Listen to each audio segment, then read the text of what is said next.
আমি যদি এখন রাস্তায় বেরোই, আমি জানি না, আমাদের তো সবার গাড়ি নেই, আমাদেরকে অনেক সময় বেশিরভাগ সময় পাবলিক ট্রান্সপোর্টে উঠতে হয়।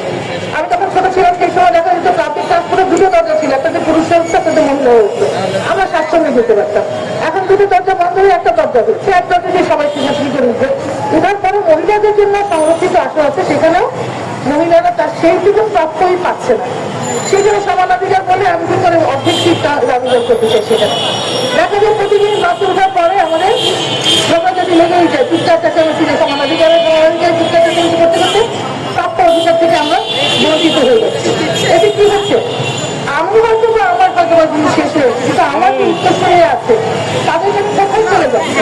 আমরা কি একটু চিন্তা করি না যে নগর পুজো দেবালয় এড়ায় না, আমার সন্তানকে আমি যত ইসলাম জ্ঞান দিই না কেন, রাষ্ট্রে যদি ইসলাম প্রতিষ্ঠিত না হয়, আমার সন্তানও সেই অমলে জাহান্নামের আগুনে পুড়ে ছাই হয়ে যেতে পারে। আল্লাহ মাফ করুন, আমাদের যেন এরকম গ্রহণ পরিণতি না হয়।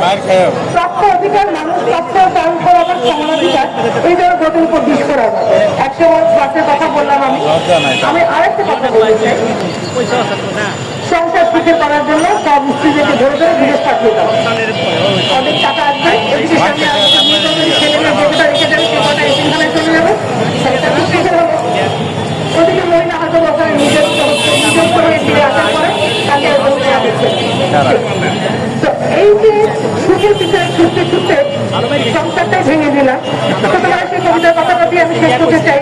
নাই কিরে সুখ, নাই কিরে সুখ, ওই ধরা কি শুধু বিষাদ নয়, জাতনি জন্য একা দিয়া মরিতে জন্ম নয়। আমরা আসলে এভাবে সুখ খুঁজতে না, আল্লাহ তাআলা আমাদেরকে পাঠিয়েছেন তাই ইবাদত করার জন্য। ইবাদতের মধ্যে দিয়ে আমাদের কল্যাণ আছে।